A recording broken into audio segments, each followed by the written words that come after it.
Welcome to the Creative Play and Podcast Network.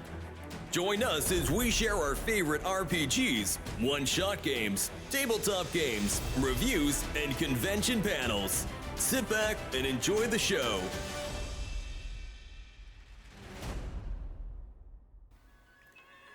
Hi, this is Kelly, aka Trixie from Ragnarok and Roll, assigned to Ragnarok Story, and Tilda Wimblewick from D&D Journey of the 5th Edition. First off, I would just like to say thank you to everyone for listening to our varied adventures, as well as for rating us on iTunes and RPGpodcast.com. If you haven't rated us yet, we would greatly appreciate it if you could. And if you're looking for more ways to support our efforts, we are now on Patreon, a great site where you can help us continue making more podcasts, as well as some special surprises for our patrons. If you can, please look us up at www.patreon.com/cppn. Every little bit helps. And again, thank you for listening. Hey guys, Jim here, And Kelly? and welcome to the last few days of RPGaDay 2023. It has been a great, wild, rambunctious roll for all the things that we love about RPGs and all the great little prompts. Now today, I'm afraid to tell you what today's prompt is, Kelly. Don't be scared. Because today's prompt for the 28th of August is Scariest Game You've Played. Well, I have an idea for mine. You have an idea for yours. Okay, what you got? Apocalypse. The zombie. Oh, Apocalypse. Zombie World by Magpie Games. Yeah. Yes. Oh, that is a good one. Yeah. I mean, it can get dark. Oh yeah, it goes to the scary place, all right. I mean, It can take you to a scary place. Mm-hmm. Oh my goodness. mean, after we played that beta test of the game at RingCon that one years ago, I totally backed the Kickstarter, and then we got to play it in the last RingCon. Ooh, yeah, it takes you to a scary place. I mean, look at when we gamed, the two guys to my right who were plotting my death at every turn. I know. And my character's oblivious to it, so I'm just going along with them. Jeez, it was like, I mean, I went total Negan, man. We never did know what kind of meat you were serving everybody as the butcher. Oh, well, that was the other one, but still. Oh, you mean the first time we played the beta? Yeah. Total. Then the next time you went darker still. Yeah. But believe it or not, we survived. The two of us drove off into the sunset. Everybody. But I mean, to be fair, he's trying to protect that kid, and that kid is the one who brought down the friggin', Yep, brought down the entire defenses of the prison. I mean, that's friggin' dark, man. I mean, I definitely joked with some of the folks when I saw him at the rest of the con. It's funny, the guy who is adamant that we need to stay in the safe prison is one of the two that escaped alive. Yep. Pretty scary, man. We now learned you got to be careful when you take in a farmer family and make sure that they're not sleepers. Yeah, evil. I mean, that was a scary game. I will definitely throw that one out there. Yeah. However, I will throw out for scariest game that I've played is, now I'd love to say 10 Candles, but we really need to get a good group going for that. Yeah. But I will throw out there Dread. I've not played Dread.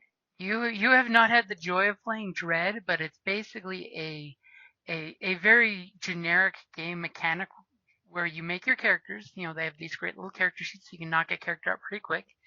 But every time you take an action, instead of rolling dice, you pull a Jenga piece from a Jenga tower. Oh. So at the beginning of the game, you'd be these cool kids that go to the campsite and drink and have sex, and you're doing all these cool, nonchalant things that don't really matter, and the Jenga tower is moving every time I go to town to go buy some more beers. Okay, pull a piece real quick. We'll see how that goes. Okay, things go great. And then when the tower finally falls, the murderer appears and basically goes after you and takes you out when the Jenga tower falls. Well, of course, because you're breaking all the rules, you know.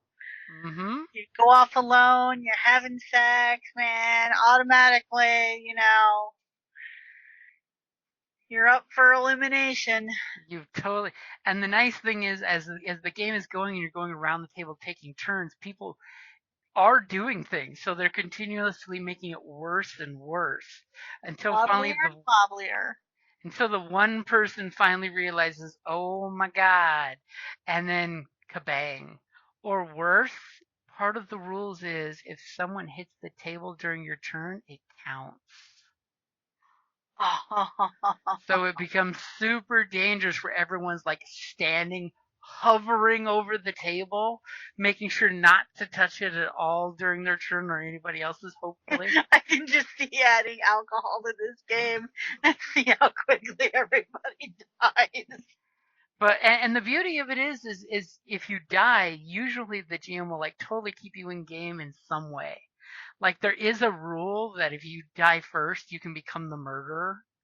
So regardless of what the story is, because it starts out with the players have created their characters and they share their characters and they as a group come up with the where we're going and what we're doing, and the GM is the one who keeps the killer kind of secret until the first reveal, and then you get the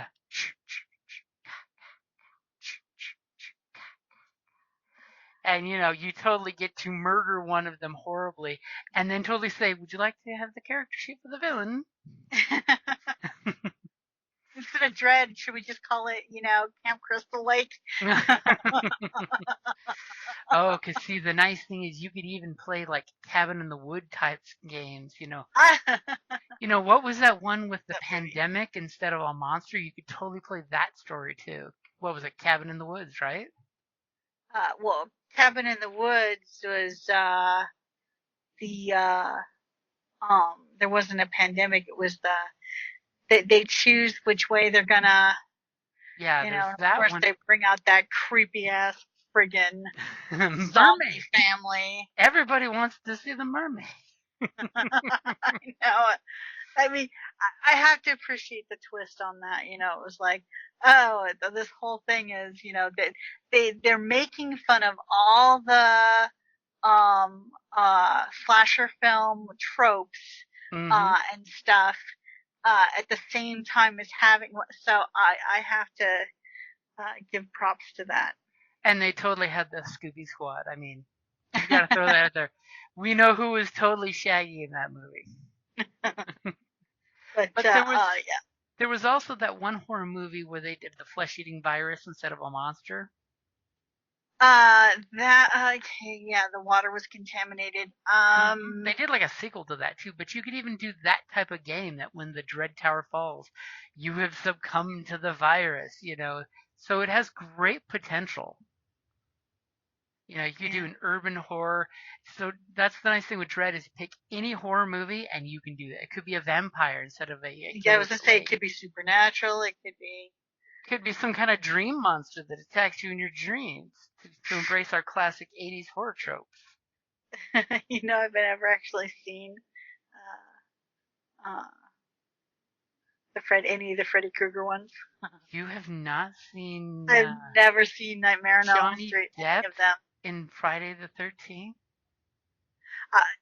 I haven't seen any of the Freddy Krueger films. Oh, the Nightmare on Elm Street ones. Well, Yeah, he was in Nightmare on Elm Street as one of the kids. Yeah. We have to fix that someday. Oh, it's raining. Yes, it is.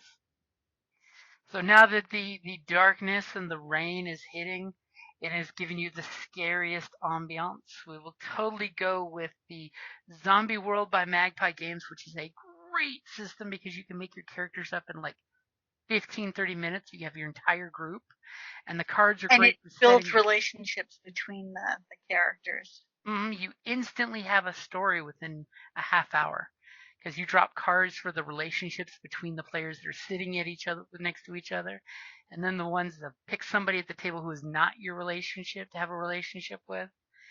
And sometimes they are antagonistic, sometimes they are allies. Sometimes it's those two dudes just trying to murder me at every step. But it is a great game, and I will totally throw out Dread and give an honorable mention of 10 Candles because we are totally playing at least 1 or 2 sessions this Halloween when we do our 13 games of Halloween. I mean, we may not be able to do it in the dark with some of our compatriots who can't do bright lights and dark settings, but for health reasons. But we will find some way of doing this to make it the fun ambiance. You will. And we can get the electric tea lights. We have electric candles with remote controls too. Yeah, you just flip the switch off the bottom.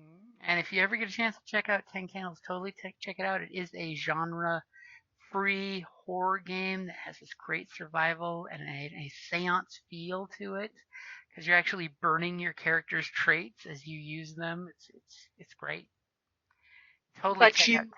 It's world building of, the group world builds it too. And the end of each round, and we are still alive. Well, most until the last round. Spoiler on 10 Candles, you die in the end regardless. So it's a great game for character play. You're getting out alive. Because everyone dies in the end. So we'll say that's a great place to wrap up August the 28th, scariest game that we've played. Alrighty, guys. Thank you for listening. Bye. Thank you for listening to the Creative Playing Podcast Network. If you enjoyed our show, please check out D&D Journey of the 5th Edition and Ragnarok Enroll a Scion Hero to Ragnarok Story. Also, check out our Patreon page for more content and behind-the-scenes things, as well as joining us for a one-shot game or two.